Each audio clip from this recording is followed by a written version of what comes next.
असलेला आहार आपण दिला पाहिजे। आणि मग शाळेतल्या उपक्रमात मुलगा मुलगी भाग घेते का? पण हे बघत असताना जबरदस्ती करू नये। आपल्या पाल्याची कुवत बघावी, किती बुद्धिमत्ता आहे, कुठे कल आहे हे बघूनच त्या कुठल्या उपक्रमात भाग घ्यायची आवड आहे। आणि बरेचदा असं पण होतं की मुला मुलींना खूप आवड असते पण घरून बंधनं येतात, इथं जाऊ नको, तिथं करू नको, हे करू नको। तसं करू नये। सहली असतील, खेळ असतील, शिबिर, प्रदर्शन जे काही शाळेमध्ये उपक्रम होत असतील आणि जर मुलांची कुवत असेल, तेवढी हुशारी असेल तर निश्चितच त्यामध्ये आपण त्यांना भाग घेऊ दिला पाहिजे।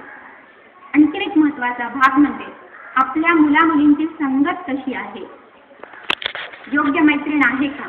पण हे बघत असताना दुसऱ्यांच्या मुलीवर आपण बोट तर ठेवत नाही ना, हे पण बघितलं पाहिजे। कारण ते जरी असलं तरी ते पण दुसऱ्यांचंच लेकरू असतं आणि म्हणून शहानिशा योग्य वेळी केली पाहिजे। आपल्या मुलीच्या वागणुकीत जर फरक, मी थोडंसं आता नाजूक प्रश्नावर बोलतेय कारण मी आधीच म्हणलं की टीव्हीतनं आणि प्रचार माध्यमातनं मुलांपर्यंत नको त्या वयात नको ते पोहोचतं आणि त्यामुळे मुलं बिघडण्याची शक्यता जास्ती असते।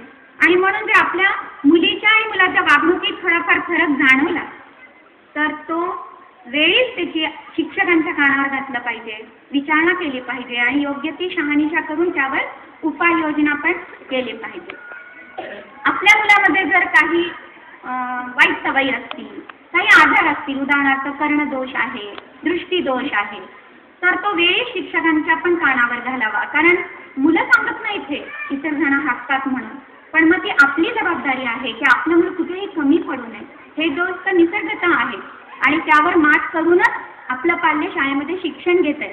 पण त्या गोष्टींची अडचण शिक्षणामध्ये येऊ नये ह्याची आईनी काळजी घेतली पाहिजे। तसं बोलण्यासारखं खूप आहे, पण मी आधीच तुम्हाला म्हटलं की खूप उशीर होत आहे म्हणून। देशमुख मॅडमनी इथं जो मुद्दा काढला की स्त्री भ्रूण हत्या, आपण गर्भामध्ये मुलीचा जर गर्भ असेल तर गर्भातच हत्या करतो, त्या संबंधामध्ये मला थोडीशी काम करायची इच्छा असते आणि म्हणून मी जाईल तिथं ते सांगत असते। पूर्वी आपल्या संस्कृतीमध्ये हरिपाठ सादर करायचे, तशा चालीवरती मी तुम्हाला नारीपाठ सांगणार आहे। इथं हरिपाठ जसा म्हटला जात होता तसा, स्त्री भ्रूण हत्या न करी जन्मा येऊ द्या नारी, तेने मुक्तीचारी साधी यला।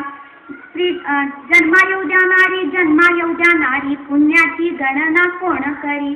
मनाशी थोडासा करावा विचार, घटला समाजात मुलींचा जन्मदर।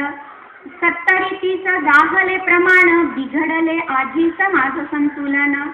उद्याची आई गर्भी नष्ट होई, आली आपत्ती सोनोग्राफी पायी।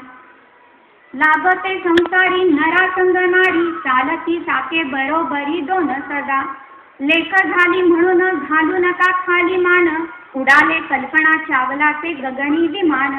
अशी चालू राहिली जर स्त्री भ्रूण हत्या, कोणास म्हणणार आपण ताई मावशी आत्या। सांगते तुम्हाला एक गुपित, पुरुषांचे गुणसूत्र ठरविते अपत्य।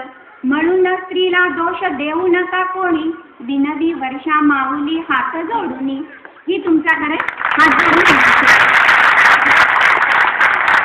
यानंतर पालकांसाठी खूप झालं, आता मुलांसाठी। तर मुलांनी